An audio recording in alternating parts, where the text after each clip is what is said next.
Captain America Comics. 4 complete stories from the files of Captain America, plus other features. Only the mighty Captain America would dare to halt the spiked death. Captain America contents. Captain America, in the case of the Red Skull and the Whistling Death. Back again. The most deadly menace America has ever known returns once more to fulfill his diabolical mission of destruction.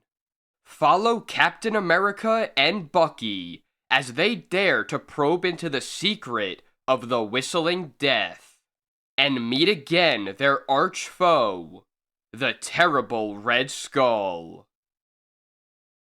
Captain America, in the case of the baseball murders. What horrible thing had changed the gay baseball park into a field of carnage and terror?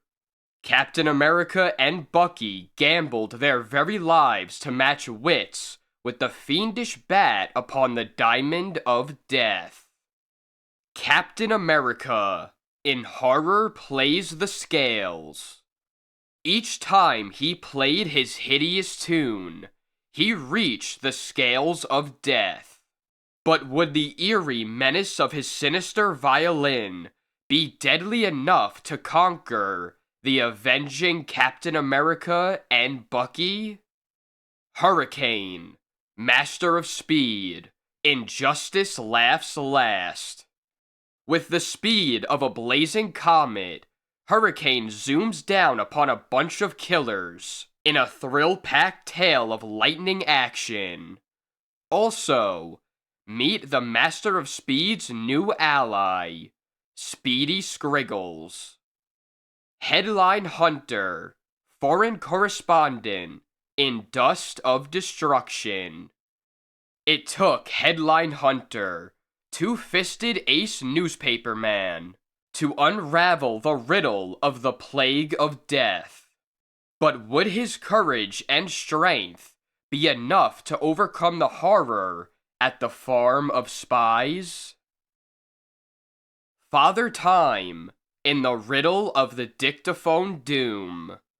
With an innocent man's life at stake, Father Time again dons his robe of justice and prepares to meet the awful challenge of the League of Murder. Captain America and the Red Skull. Art and editorial by Joe Simon and Jack Kirby. Behind the colorful atmosphere of the gay 90s, the eerie tunes of the Red Skull's funeral march marked death for his victims. But Captain America and Bucky lacked an ear for music. 2 former henchmen of the notorious Red Skull hold a hushed conversation near an apartment building. Good night, Croft. See you tomorrow at the dock. At 8 sharp. I shall remember, Van Rat. Good night.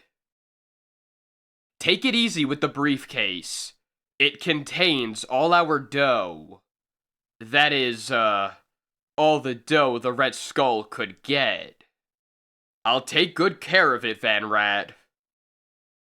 Later, when Croft enters his room. If that fool Van Rat thinks I'm going to share this swag with him, he's crazy. Right now, I could go for some nice, restful music. Suddenly, above the Victrola music, low, eerie whistling makes Croft start with fright. What's that? Someone's whistling Chopin's funeral march. The whistling stops as abruptly as it began.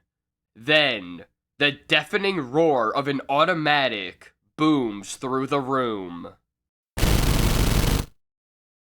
You always were a half-brain, Croft. You were an idiot to think the Red Skull dead. Yes, Croft. The Red Skull is back. And this time, he will fulfill his revenge. Like in your case. Chopin's funeral march. That's my symbol of death. The sign of doom that awaits Captain America and Bucky when I make my next move. The next morning. Hey. What?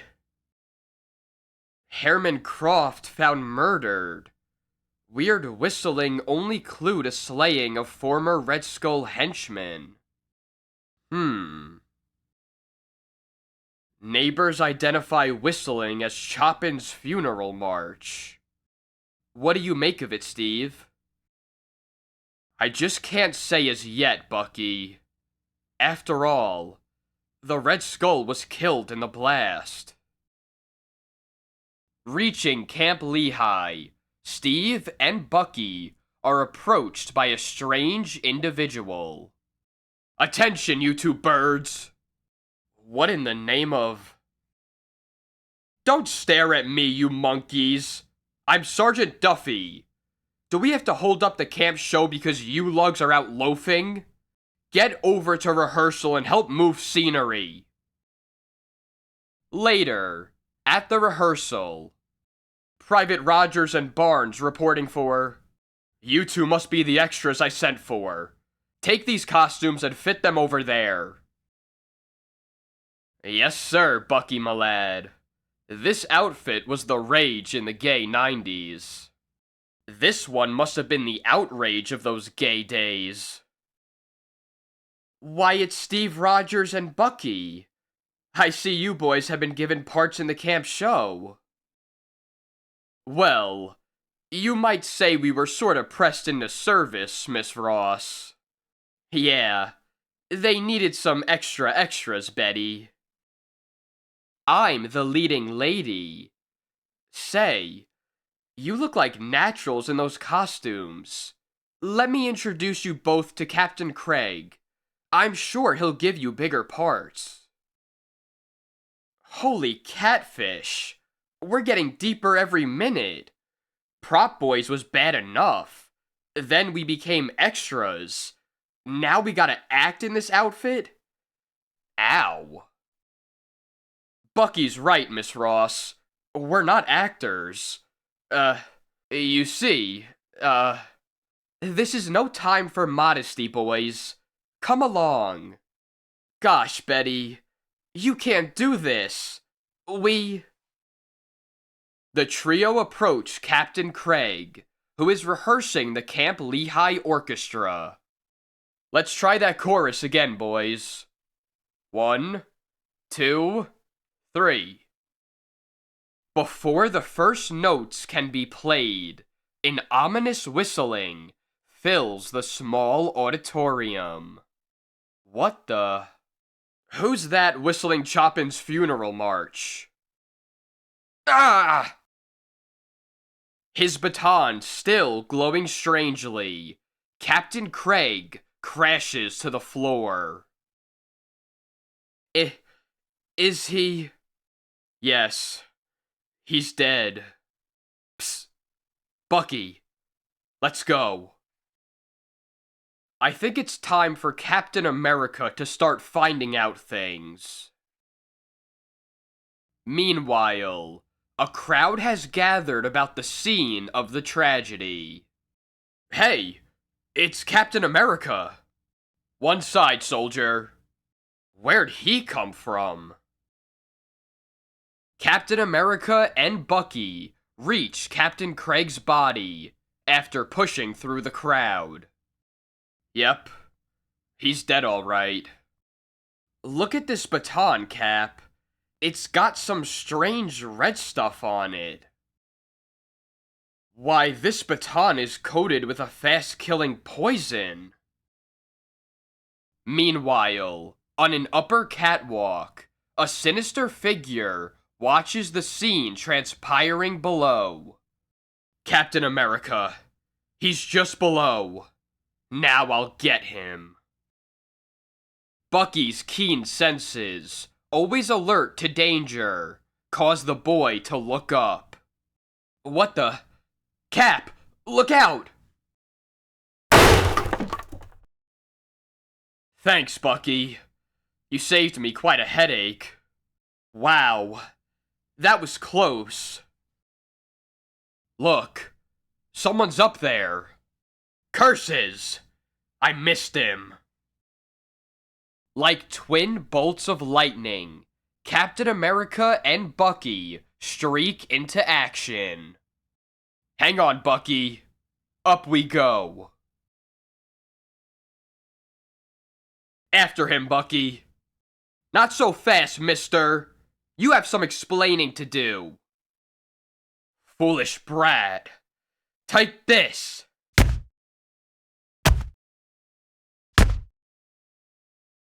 Alright, sonny boy. You've done your whistling.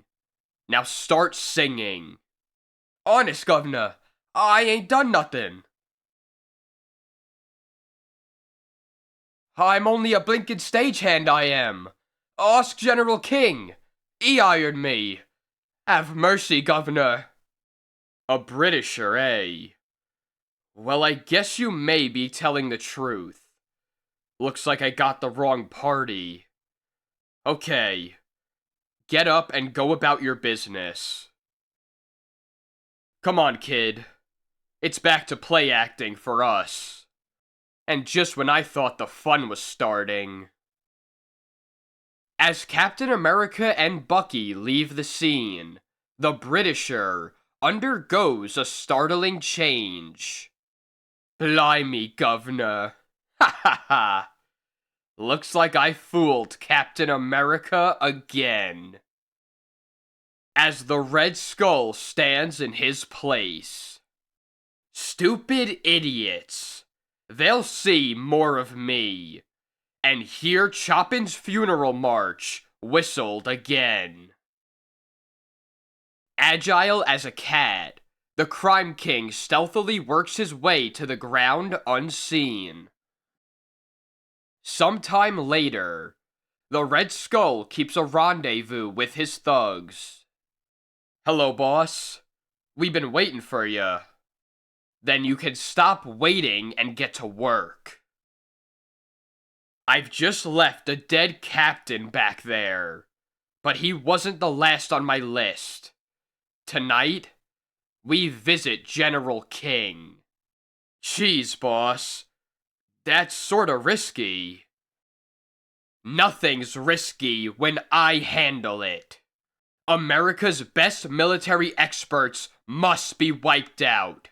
The American army will be leaderless, and at my mercy when I'm ready to strike. Back in Camp Lehigh, the rehearsals for the army play continue. Where did you two disappear to? Well, you see, Betty, we had some chores to do for Sergeant Duffy. Come on, Rogers, Miss Ross. I haven't got all day. Let's rehearse that big love scene. Huh? Love scene? Who, me? Ah, my dearest Clementine. Even now, my trusty bicycle for two awaits us at yon door. Let us flee, fair one. I would, brave Harold, but little Slats, well, what of him? He may take the path to crime without his sister's guidance. He's doing all right. I didn't know the little rascal could act that well. Yipe! Confound you, Rogers! Will you stop ad-libbing and speak the lines from your script? Suddenly. Listen. That whistle again. It's coming from General King's room. Come on, Bucky. Steve! Bucky! Where are you going? Discarding their clothes, Private Rogers and Mascot Barnes become Captain America and Bucky. What the? It's Captain America. You bet, brother. One side. Dashing for General King's office, Captain America and Bucky smash through the door. Well, well, well. Looks like we stepped into it again. The Red Skull. Ha ha! Hello, Captain. Like a bad penny, I always turn up again. This time, dear Captain, I'm going to settle my score with you in your blood. How interesting. Have you any last words, Captain America? Yes. When are you going to stay dead? Captain America's sudden attack brings a hail of bullets from the mob's blazing guns. All set, Bucky? Just give me the word, Cap. Why wait, Cap? Let's go. That's what I say. But the Red Skull takes advantage of the fierce battle. Unnoticed, he forces General King out the window. Out this window, General King. Quickly, or I'll... Meanwhile, the commotion brings a squad of soldiers charging into the room. Stay where you are, buddy. Gosh, Lieutenant, that's Captain America. I know it's him, but I'm arresting him anyway, until I find out what happened to General King. What's in this box? Hey, a red skull and a note. I might have known it. The note says, Captain America, I got away with General King. Too bad you were nabbed. If you're shot for this, I'll avenge your death. The Red Skull. So you're in cahoots with this Red Skull bird, eh? Why the dirty... I tell you, Lieutenant, it's a frame-up. Another of the Red Skull's tricks. Don't pull that stuff on me. I'm wise to you now. Huh. I see words don't do me any good. Catching the meaning behind Captain America's words, Bucky dashes for the light switch and plunges the room in darkness. Who put those lights out? Captain America! Stop him before he gets away! Ow! Hey! Someone pulled my cap over my eyes! Who kicked me in the shins? Things would be pretty hot around Camp Lehigh if it were known that the two figures escaping from the squad were Private Steve Rogers and camp mascot Bucky Barnes. I hope we're not too late to save General King, Cap. Maybe we're not. I've got a card I haven't played yet. A short time later, two figures hurry down a deserted dock. Get in, General. We're going for a ride. You're insane. You can't do this. Suddenly, the skull turns in startled surprise. No. No! It's impossible! How did you get here? By carrier pigeon, wise guy. Another of Captain America's powerful blows sends the Red Skull spinning into the murky river. Captain America dives into the river after the Red Skull, but finds no sign of his enemy. Say, Cap, I just remembered. The Red Skull can't swim. I can't find him.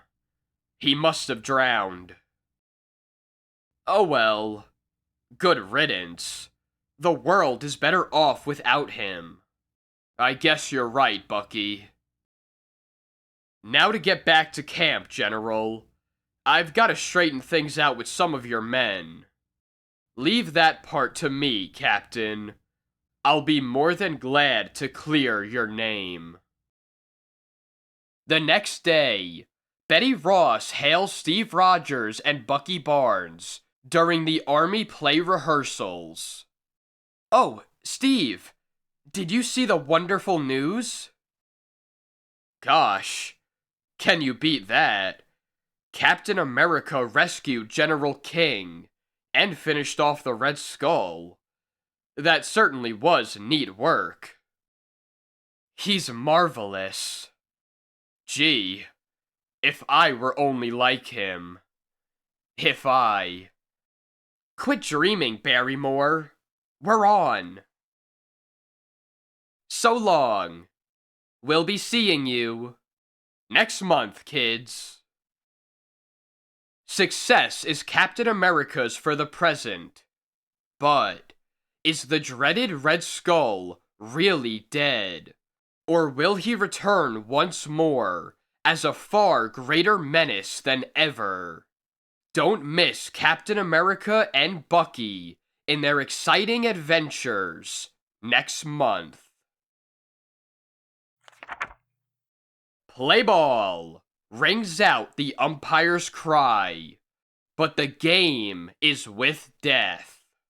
3 strikes and a man is out, lifeless. A player dies after second base. What weird menace stalks the big league stars? Take a bleacher seat as Captain America and Bucky stand against the Black Toad. Death Loads the Bases, starring Captain America. In the office of Bernard Wrigley, owner of the famous Brooklyn Badgers, a serious discussion is taking place. I won't sell you a part of the team, and that's final. Do you think I'm nuts? How good would your team be without its stars? Adams and Duraggio, for instance. What do you mean? You'll find out. Sleep it off. You're talking like a fool. Daily Star sports events. Badgers versus Blue Sox in night game. Badgers' great stars expected to keep winning streak. Record gate expected. Major League scores. Hank West drafted. In the Badgers' locker room, manager Chuck MacArthur delivers a pep talk. We've won 12 games out of 12. Now go out and win the 13th, and keep me happy. We'll bring you the bacon, Chuck. In a dark corner of the locker room stands old Pop Grimes, an ex-baseball player, now the Badgers' trainer. Cocky young pups. I might have been as great as any of them. But I never got my chance.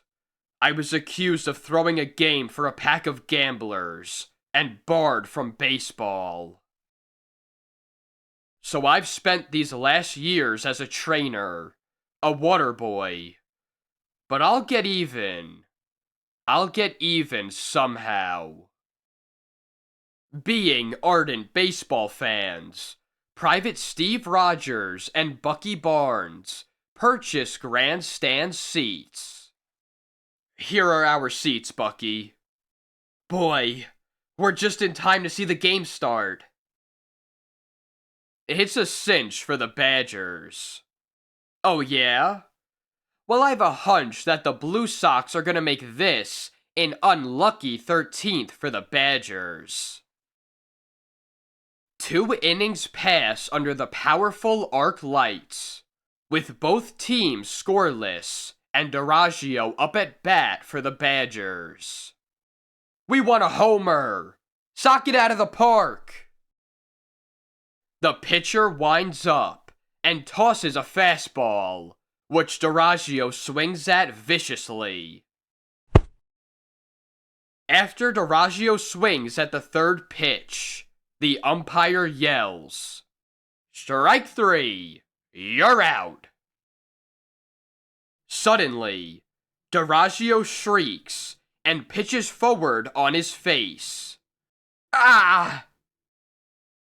I just called 3 and you're out. He's out all right.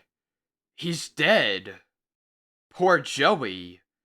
He was tagged out by the Grim Reaper himself." Looks like that 13th jinx is working. But, despite the shocking occurrence, the game is continued. Ladies and gentlemen, there's been a bad accident. There's nothing to be alarmed about. The game will go on. On the 6th inning, the game is still a scoreless tie. Adams of the Badgers starts a rally by hitting a double. "We'll show you bums, even without Duraggio," says you. But the rally fails. Shucks, Adams died at second. Looks like he did die. Look, Steve. A startled group of players gathers around second base. Adams is dead too. The 13th jinx. Steve Rogers scans the body with binoculars as it's borne away past him. A close-up view of Adams's head reveals a minute object embedded deep in the forehead. That boy was murdered with a poisoned dart. Come on, Bucky. We've got a new case. Going to bat, Steve? Yes, but as Captain America and Bucky. Meanwhile, in a hidden niche under the grandstand, 2 mad glowing eyes peer out of the darkness. Ha ha! Duraggio and Adams. Gone. The Badgers' best players. Ha ha ha ha! This blowgun certainly done the trick, eh, Toad? It was an excellent job. I'll see that the Badgers never win again. Meanwhile, unknown to the Toad and his men, their hideout has been discovered. Soon, the Badgers will be on the market as a Jinx team. They'll be shunned and broken. Meet your Jinx, Toad. Ow! You dirty killers! I'll fix this human speedball's wagon right now. No, you don't.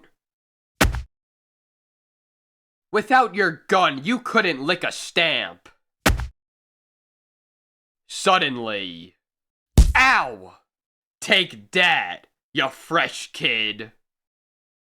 Captain America shouts with fury as he sees Bucky collapse under the impact of the thug's bat. Of all the dirty tricks, hitting a kid from behind with a bat. Why, What? Quick, Charlie! Bop 'em! Still, another foul play is pulled. Got him! Nice work, Charlie. Well, that finishes them. Let's get out of here. A half hour after the Toad and his gang have gone, Captain America and Bucky stagger to their feet. Ow. My head feels like a balloon. Looks like the rats have scattered. We might as well return to camp. I guess Mr. Toad wins the first inning. 2-0. The game isn't over. We've still got time to score. The next morning, Steve Rogers and Bucky face an irate sergeant. Late for taps again last night, eh? Took in the ball game, eh?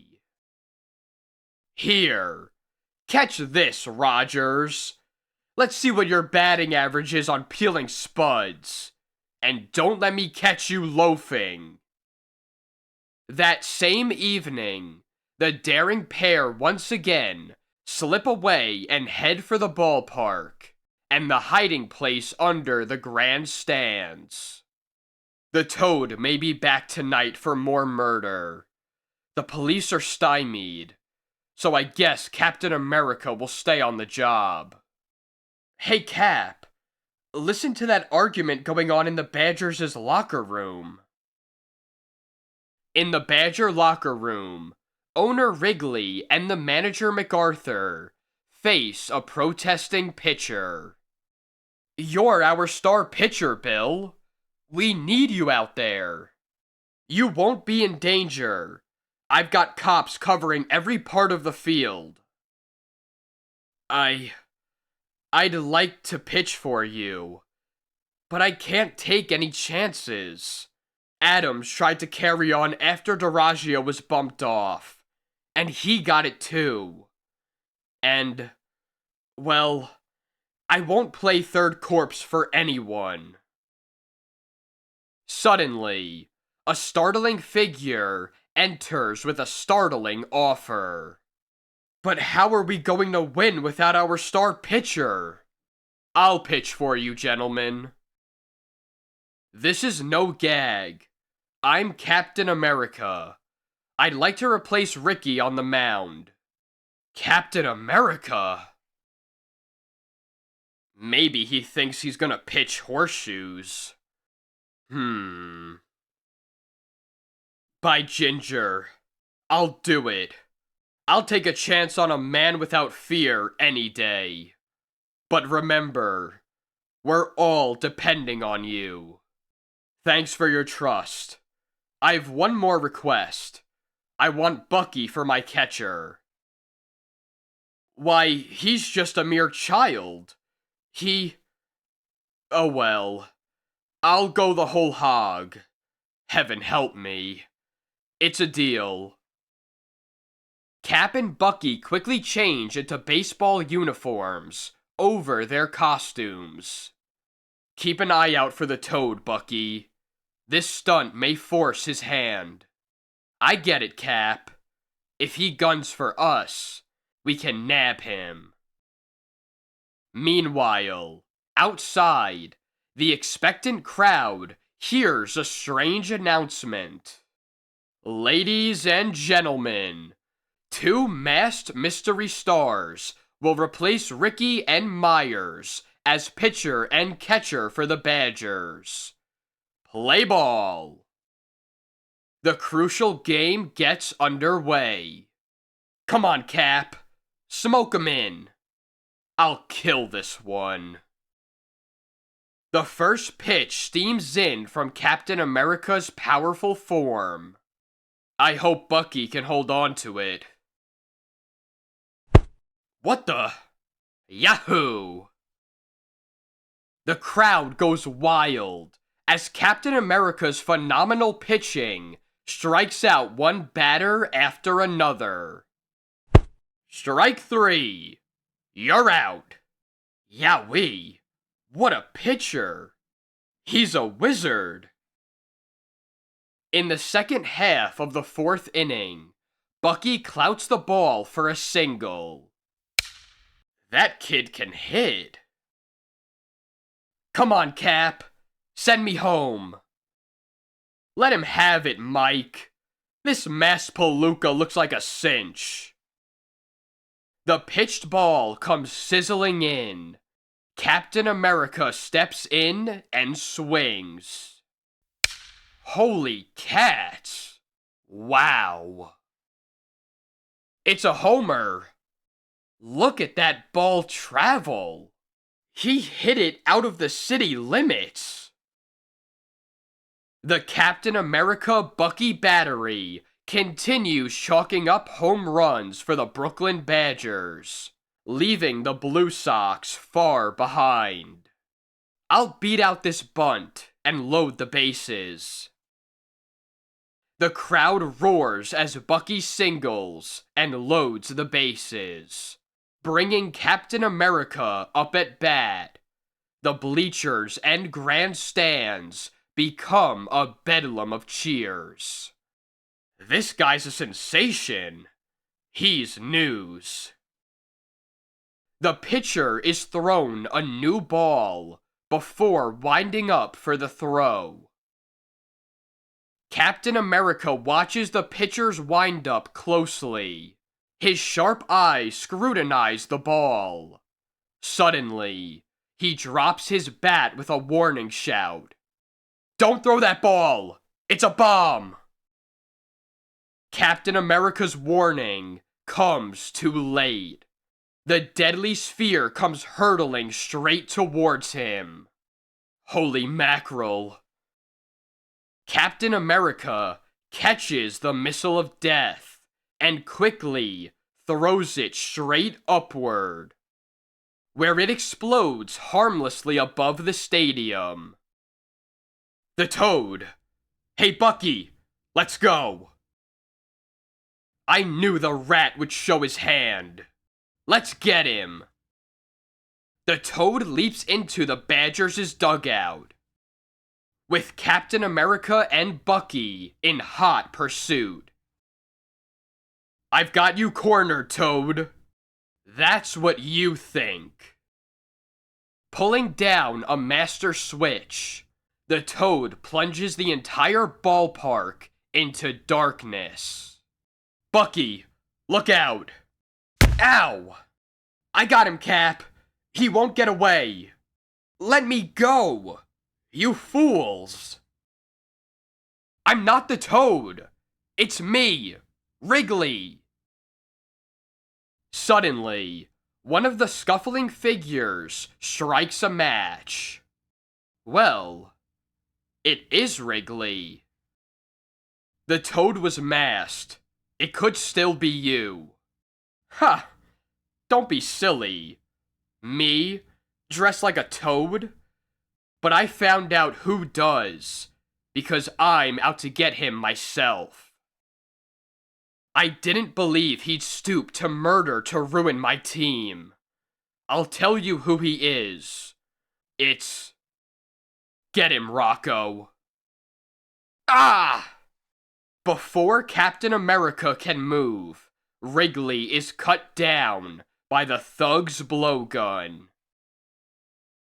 Unable to see his assailants in the dark, Captain America gropes for the light switch as bullets rattle against his shield like hailstones. I found the light switch.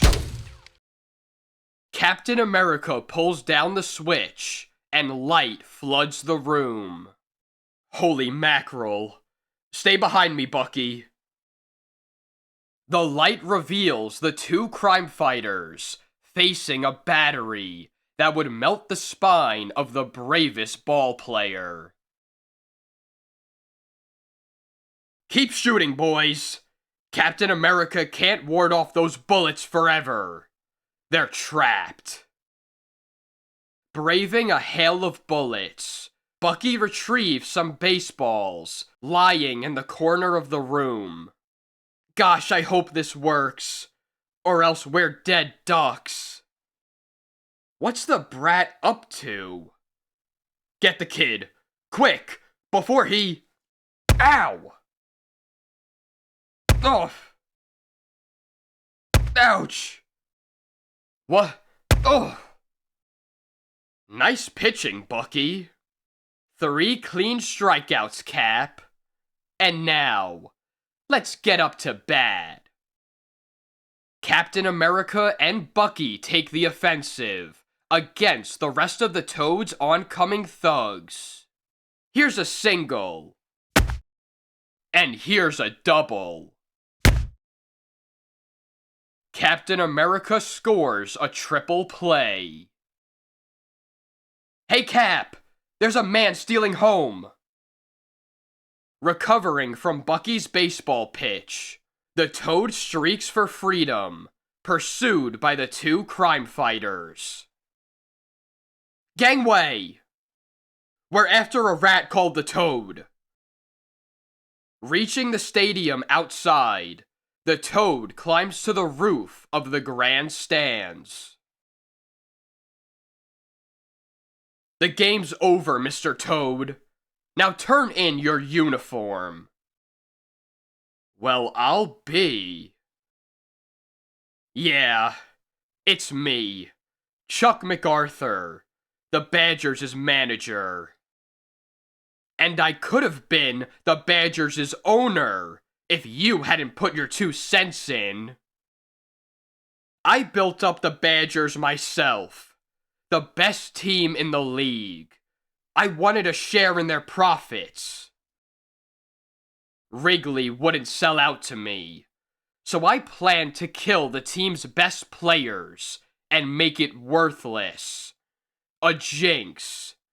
I could then have bought the team dirt cheap if I hadn't spiked your little scheme, eh? Yes, you meddling fool. Suddenly, MacArthur whirls and leaps off the grandstand roof to his death. But you'll never take me alive! Ha ha ha ha! He hit. I guess that finishes the Toad. Like all the rest of the egotists who think they can outwit law and justice to gain their own selfish ends, the Toad found that he couldn't win. And like the coward he was, he couldn't face the music. Captain America. Horror plays the scales.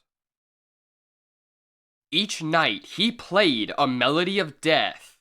What was the horrible secret which lurked in the fiddler's violin? Only Captain America and Bucky dared to meet the mad musician and solve the ghastly riddle of the murders with music. Our story opens in the home of Senator Alvin Benson after a dreary, uneventful day.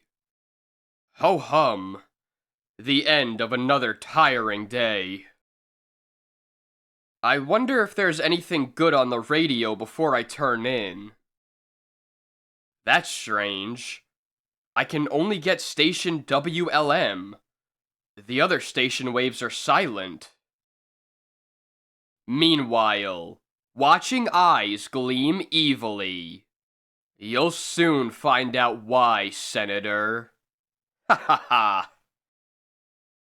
Can I get you anything before I leave for the evening, sir? No thanks, Harver. You may go. Well, well. A violin solo. That should be rather interesting.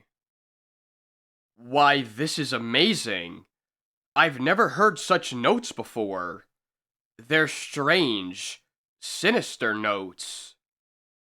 The strange, eerie notes reach an unheard-of pitch, when suddenly...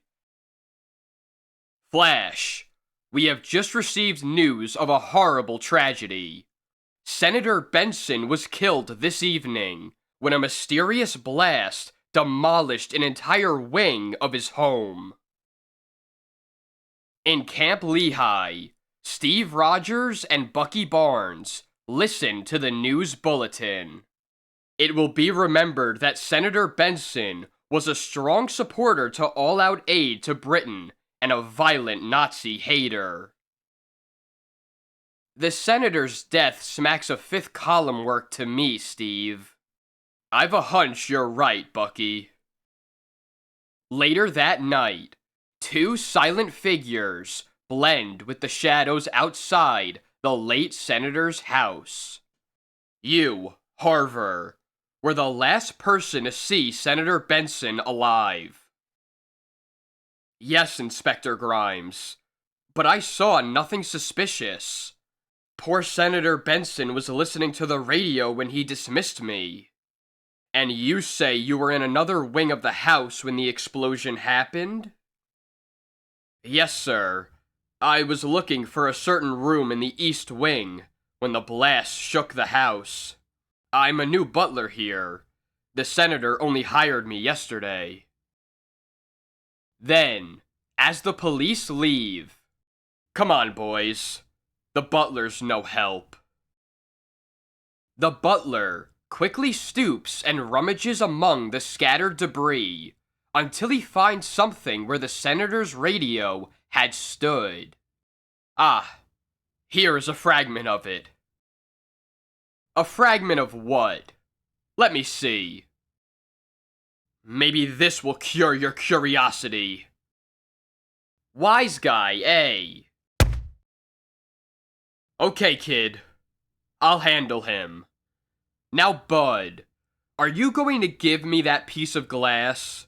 Or do I... Never! Well, you asked for it, pal. Gosh, it's not glass. It's shiny metal. Yes, metal. Like the fragment of a bomb. Where did it come from? And what exploded the bomb? That's what we've got to find out. First, let's get out of here before the police come back. Changing back to their army uniforms, the two crime fighters return to Camp Lehigh. Too bad I can't give you KP tonight, 'cause the regiment is attending a concert tonight. How nice of you to spare us, Sarge. We'd love to go. Golly. They're gonna play classical music. The real stuff, see? If you lugs don't understand it, don't let me catch you snoring. Later, in the concert hall. Here we are, Bucky. With all the seats in the house, we get the ones next to Sergeant Duffy. Gentlemen, we are proud to present an original composition by a very gifted violinist. This violin solo will also be broadcast over the radio from this stage. Psst, Steve, look. Meanwhile, backstage. Haha, tonight, my violin, you shall play the strangest melody ever heard by human ears. You shall reach notes that go beyond the musical scales, the notes of death. The violinist makes his entrance and begins to play. Gosh, Steve, how funny his playing sounds. It's downright uncanny. It sends chills down my back. Ah, beloved fiddle.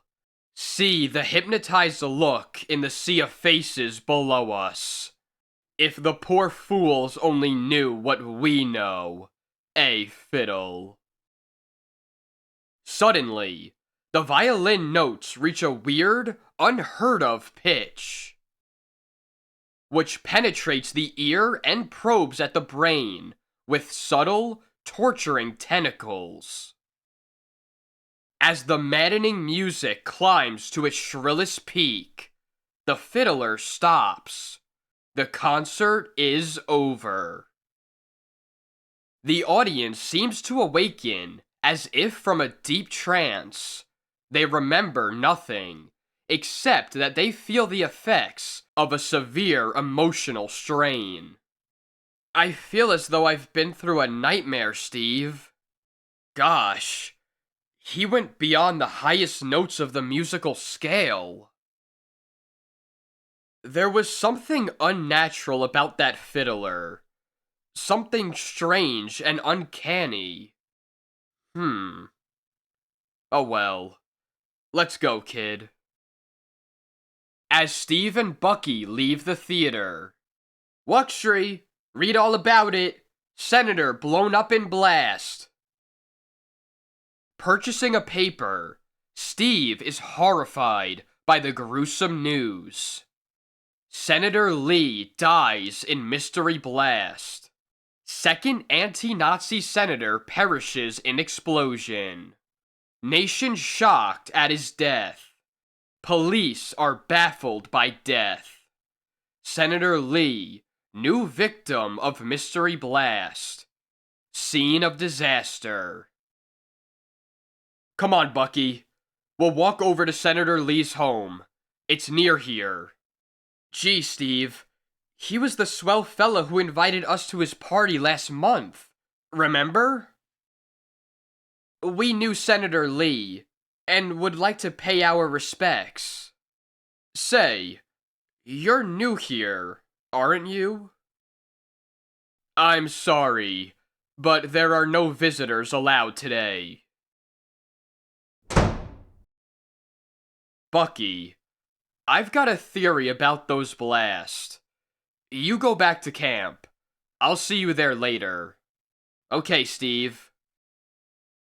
Steve rents a conservative civilian outfit for the night. In both cases, there was a new servant. I'm going to find out why. Such a darling fit. Please take care of the suit.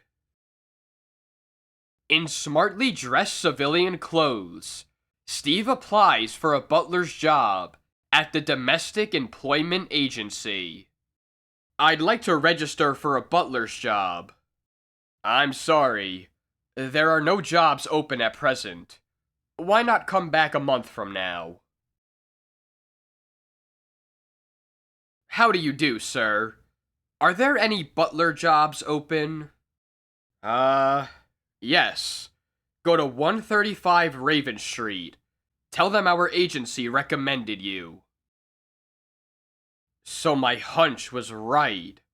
That agency is just a blind for the head man to get his agents into the homes of anti-Nazi senators.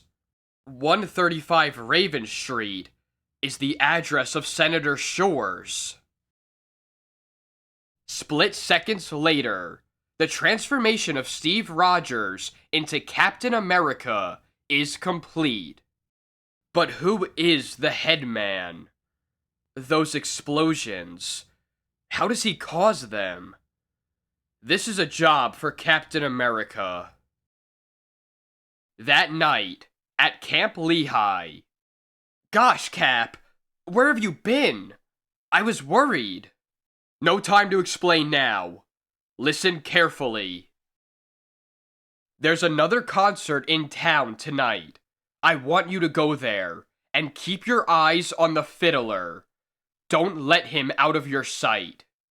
But Without another word of explanation, the great crime fighter speeds into the night. Meanwhile, at the home of Senator Shores. Well, Hobbs, would you care to listen to the concert with me tonight? Thank you, sir, but I don't care much for music. I'll go to my room. It's about time you learn to appreciate good music, Hobbs. You'd better stay and listen to the concert. What? See here. What is the meaning of this? I believe you know me, Senator Shores. What? Why, you're Captain America. I want you to trust me, Senator Shores. I've a very good reason for wanting this skunk to listen to tonight's concert. But I don't understand. No, I won't listen. I hate music. The fact that a certain violinist is on the air tonight wouldn't make you hate music, would it? Violinist? What violinist? I don't know what you're talking about. You will soon enough, Hobbsy. This fiddler's on station WOX. The only station this radio is set to receive tonight. At the concert hall, the fiddler is addressing his audience. My friends, my final performance in this city being tonight, I will play the highest notes ever reached by any musical instrument. Tonight I shall give my greatest performance. The Führer will reward me well for this week's work. Ha ha ha ha.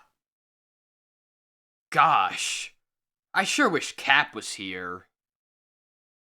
The mad musician then begins his eerie song of death. In Senator Shore's home, Hobbs the butler starts with fright as the first queer notes come from the radio.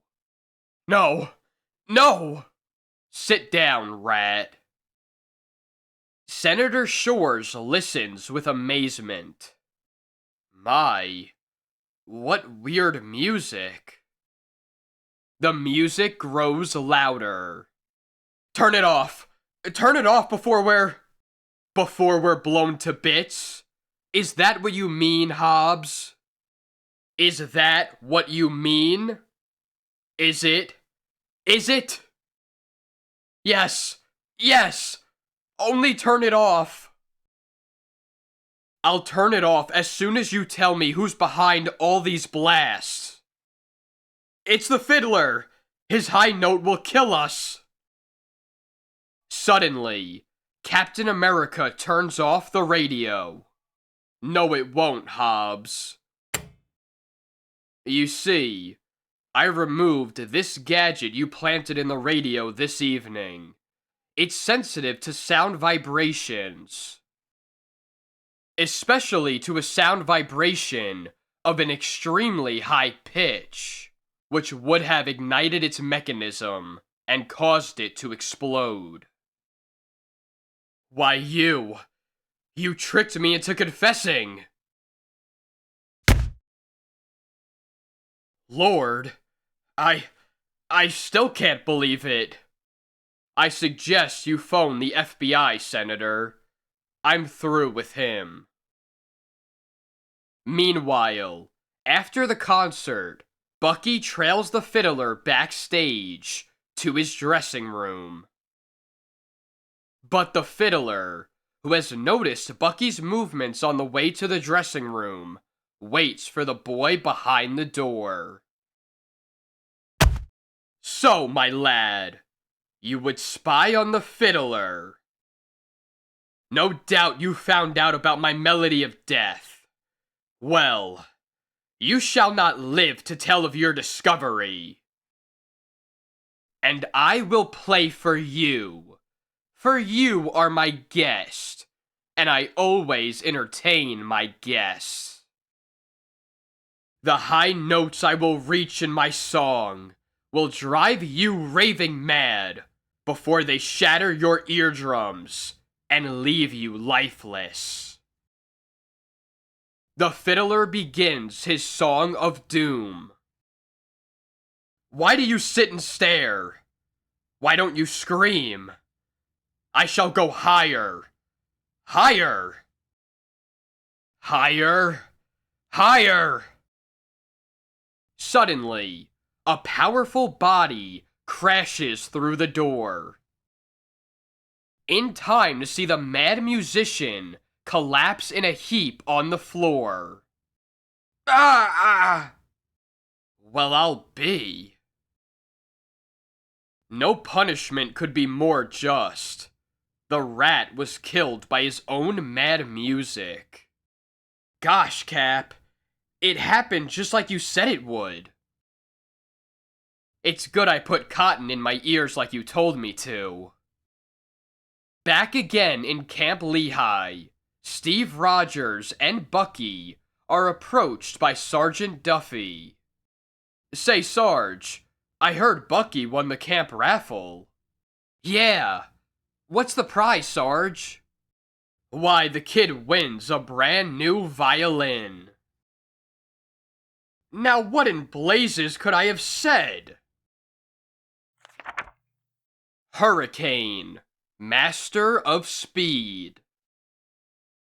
When a storekeeper wouldn't pay off in money, they made him pay off in blood. The most vicious protection racket in the city flourished for months, until one spunky little guy had guts enough to say, no. And until Hurricane, master of speed, decided to take things into his own hands and destroy the killers. Our story opens in a small cigar store where a tense scene is being enacted. Well, Scriggles, it's time for your payment. Yeah, the boss is liable to withdraw his protection if you don't fork over, Toot Sweet. No, I'm not going to pay any more. I don't care what you do. I won't pay.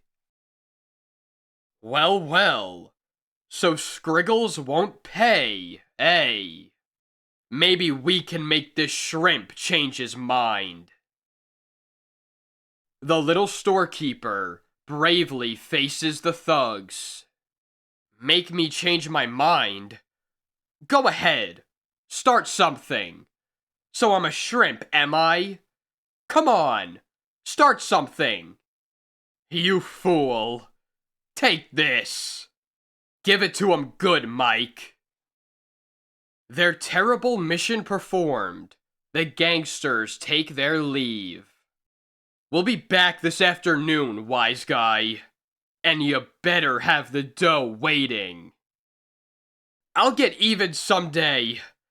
If only I was like that guy Hurricane. Seconds later, a carefree young man passes by the store. Guess I'll buy some chewing gum. Hope they sell it. Scriggles' cigar store. And enters. Hello. I'd like some Say, what's happened to you, pal? Nothing, sir. What'll it be? In an instant, his carefree attitude vanishes, and the young man looks deep into the storekeeper's eyes. I can smell trouble a mile away. Now something's wrong. What is it? I'd like to help you. Well, it's like this. Scriggle tells his story. They said they'd be back this afternoon. That's all. Well, I think we'll manage to have a surprise for them when they return. Later. Well, Scriggles, have you got what we want? No, I haven't. Okay, sap. You asked for it. As fast as light, Hurricane spins the thug around and is back in the same position. Looking for someone? Who? Where? What's that? Jumpin' jitterbugs! What's going on? In a few seconds, the massacre is over. That takes care of that. How'd you do it, huh? Who are you? Who are you, huh? Only Hurricane himself could have done that. You must be... You are Hurricane. Hurricane itself. Who I am doesn't matter. But what does matter is catching the leader of these rats. How would you like to help me? Me help you? Oh, gee. What should I do? Have you got a car? Can you drive well? You'll follow these guys when they wake up. What's your name? Yes. Yes. Okay. Solidius X Scriggles. Alright. I'll call you, Speedy. Speedy Scriggles. Now get in your car and follow these bums when they hit the road. Gee, think of that. Okay, pal. Here I go. Speed. Gee. As for me, I've some things to attend to. As the thugs awake and prepare to leave, they don't see the towering shadow behind them. The shadow of Hurricane, master of speed. Wow. What hit us? Come on. We better report back to the boss. The chase begins. Oh boy, oh boy, oh boy. Here we go. Attaboy, Speedy. We'll get him. Yeah, sure will. Hey, who said that? Gee, Hurricane again. How'd you get here so quick, boss? Oh, I hopped an airplane. Haha. Look, Speedy, we're going too slow. Let me help you. Racing in front of Speedy's car at terrific speed, Hurricane creates a suction which pulls the car after it. Yowee! Whoa there, Nelly. So that's their hideout, eh? Wow, what a ride! What now, boss? Follow me, Speedy. Boy, we sure are traveling, eh, boss? Meanwhile, inside the house. You mean you let one little punk lick you two? I tell you, Petro, it must have been ghosts. Ghost, eh? You fool! Ow! And now we'll see about these ghosts. As Petro reaches the outer door, it flies open and... It's the ghost again. Let me out of here. Whirling between the two thugs, Hurricane creates a suction which draws them together.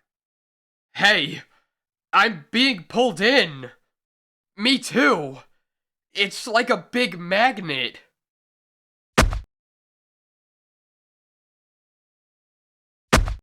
But unseen by the Master of Speed, Petro comes too, and... Good work, Speedy old boy. Look out! Warned by Speedy in the nick of time, Hurricane whizzes away. Now I'll settle with you, wise guy. Ta-ta, young man. Mustn't get too uppity, or... Papa will spank. Haha. Well, boss, we sure took care of them, didn't we? From now on, I'm gonna be your right-hand man. Oh boy. Hurricane and Speedy Scriggles. What a team. Come on, boss. Let's go out and dig up some real excitement. Well, pals, there you have it. Hurricane has finally found a partner. Watch for further adventures of Hurricane and Speedy in the next issue of Captain America Comics. And P.S. Tell us how you like Speedy, won't you? Headline Hunter Foreign Correspondent. When the evil Axis spies resorted to cold-blooded murder in order to influence the United States war policy, Headline Hunter, ace foreign correspondent, decided that it was time for him to take a hand in the gruesome game of death. Our story opens in London, where we find two sinister-looking men lurking in an alley, watching and waiting. Ah, here he comes. Ja, good. We give it to him now. Death to the American dog. I say, what has happened? Quick, Fritz, follow me. Thrusting the gun into the hands of an innocent bystander, the murderer races away. Good thing I got here in time to nab you, Watt. But really now, you don't think I killed this blighter? But I tell you, it was two other men. Really, it was. Righto. But I'll let you tell it to the bailiff first. Accused of the murder, the innocent Englishman is made a prisoner. Our scene now changes to a secret Nazi hideout right in the heart of London. Ja, mein Leader, we have done the job successfully. Der fool Englishman will hang for the murder of the American's vine. Ah, that is very commendable.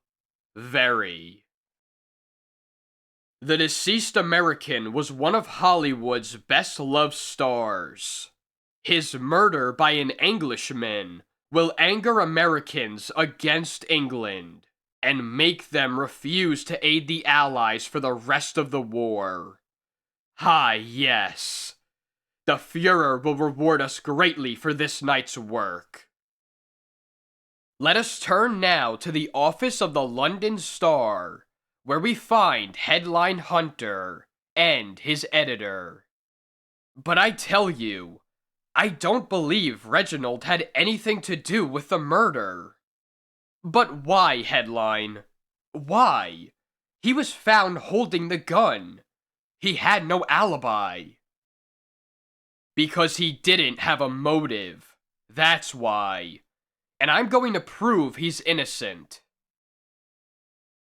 At the famous English prison, Old Bailey. Here he is, Mr. Hunter. Thanks. I'm a reporter, Mr. Reginald, and I'm going to try to prove your innocence. This is Mr. Perry, my cousin. How do you do? Reginald tells headline the whole story.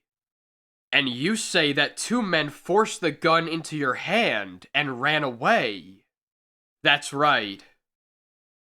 And don't forget, Mr. Hunter, if there is anything at all I can do to help my cousin, don't hesitate to call on me. Thank you. I won't. Goodbye, Mr. Reginald. And keep your chin up. Let's see now. How will I start to prove his innocence?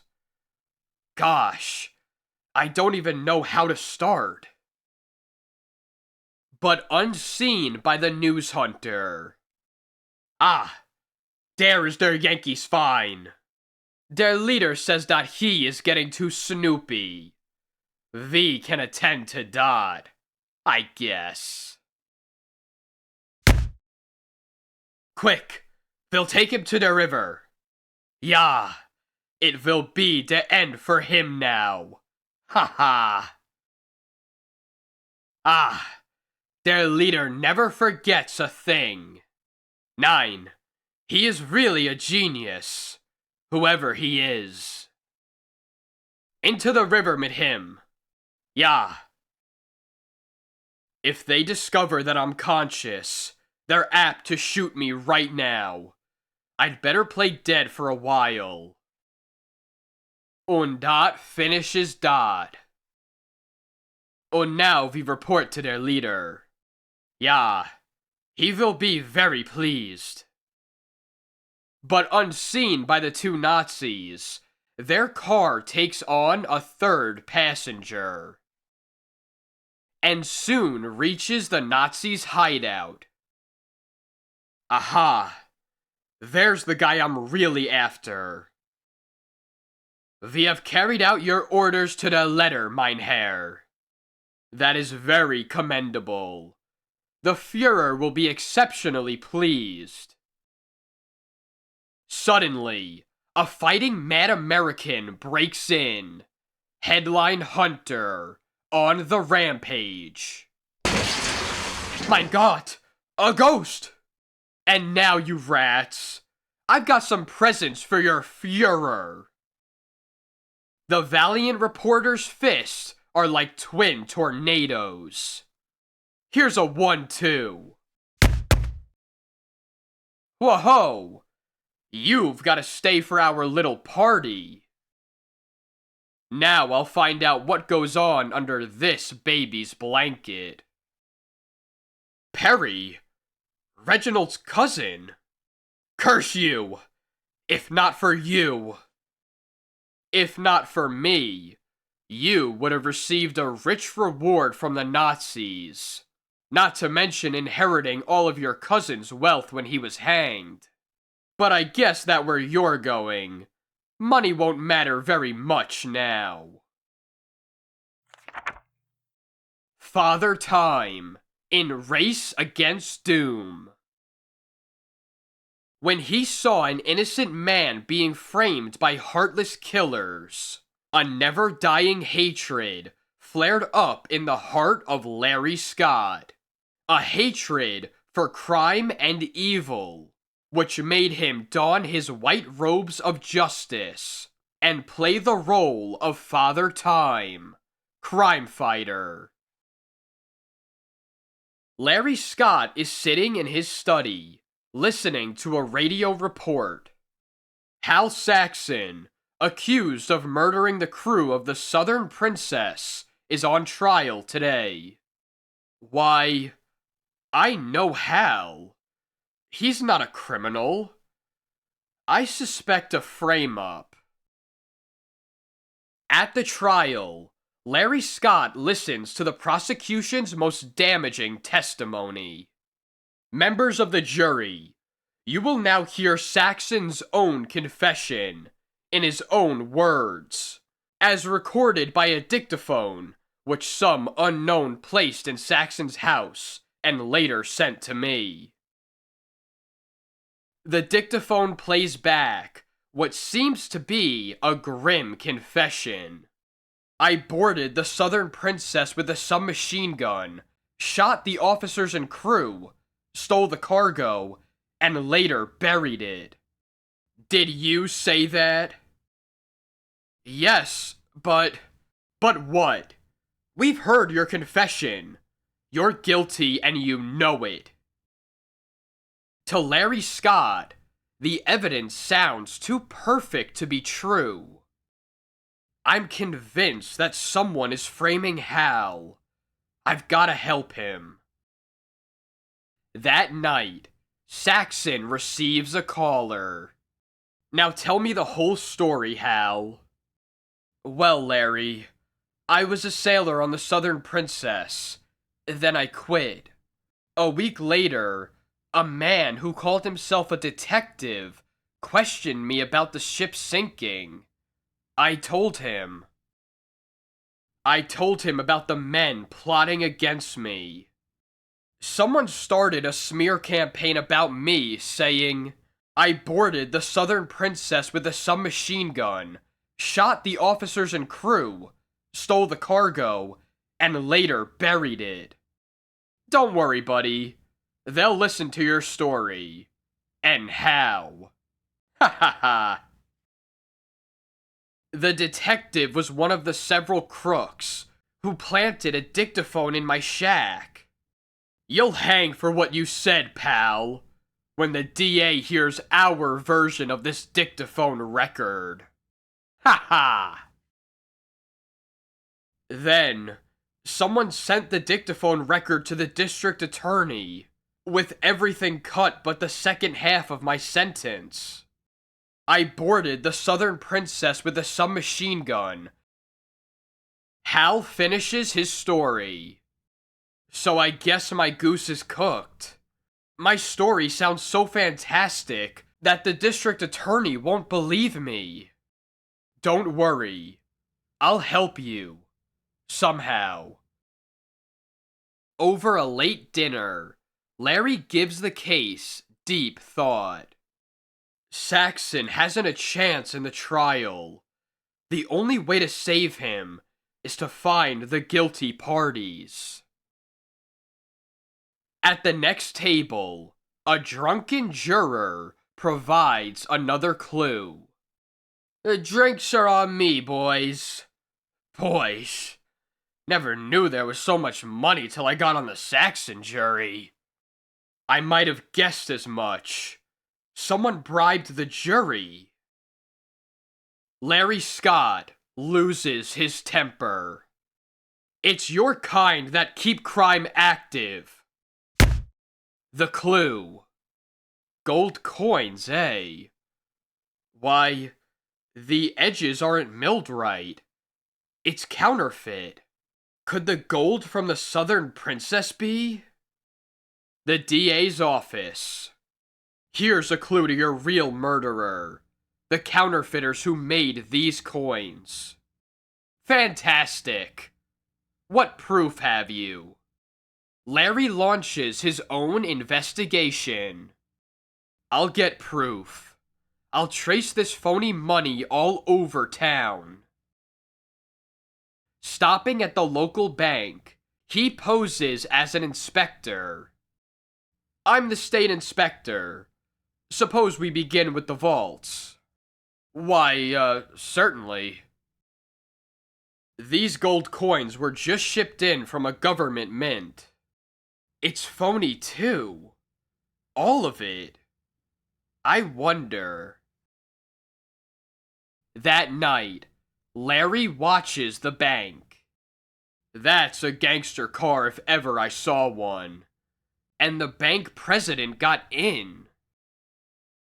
Unseen, he leaps onto the rear of the car as it speeds away. These boys are going to a party I'd like to crash. The car approaches an old barn. I guess bank presidents are just farmers at heart. As soon as the passengers enter the barn, Larry looks in and sees a huge counterfeiting plant in full operation. It's as plain as day. These crooks raided the ship, murdered everyone aboard, and now make counterfeit money, which the crooked bank president puts into circulation. Larry leaves his calling card. This note will hold them while I change my identity. The criminals read the note. Your end is near. At 11 o'clock, Father Time will expose all of you. I don't like the sound of that. Fools! He can't harm us! Meanwhile, Larry returns to his hotel, where he becomes Father Time. Father Time puts a call through to the governor's mansion. If you want to capture the real murderers, come to the old barn on Morriston Road at midnight, with a patrol of state troopers. Very well. With a man's life at stake, I'll do it. Meanwhile, in the barn.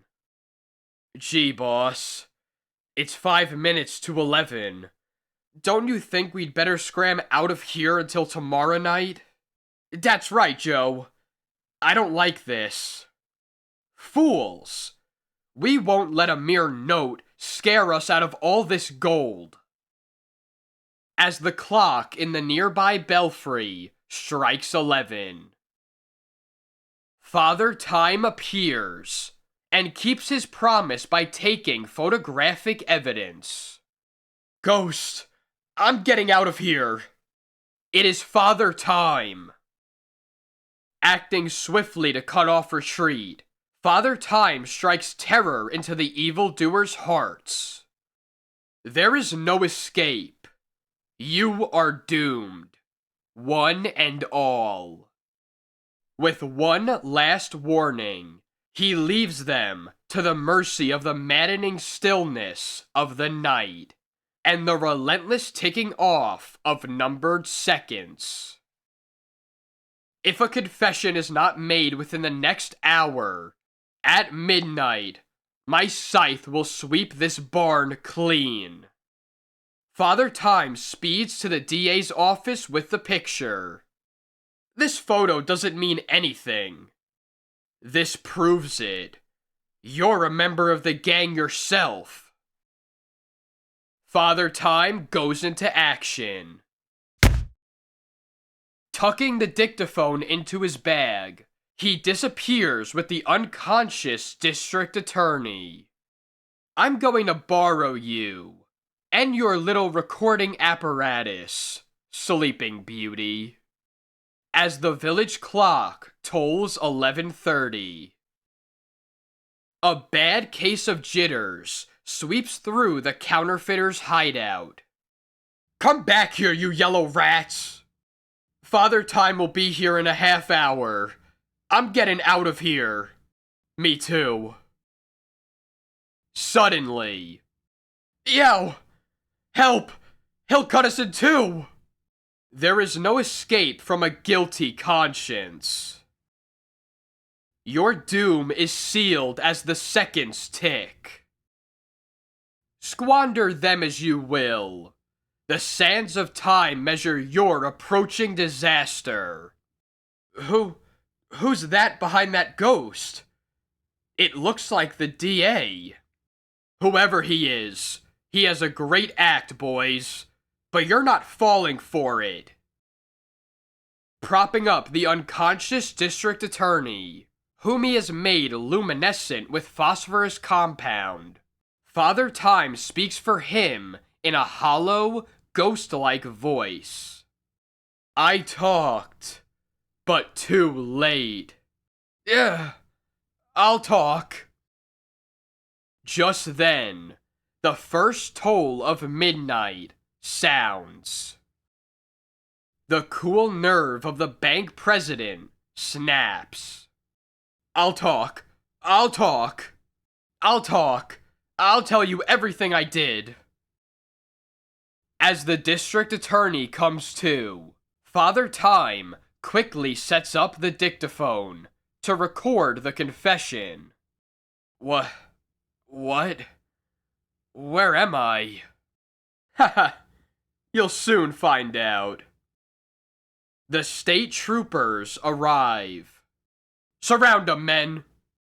The confession. My men wrecked the ship and stole the gold. We made counterfeit coins with it and gave them out through my bank. I paid the DA to help frame Hal Saxon and make him take the rap. All right, take him away. What happened to this Father Time? Where did he come from? And where did he go?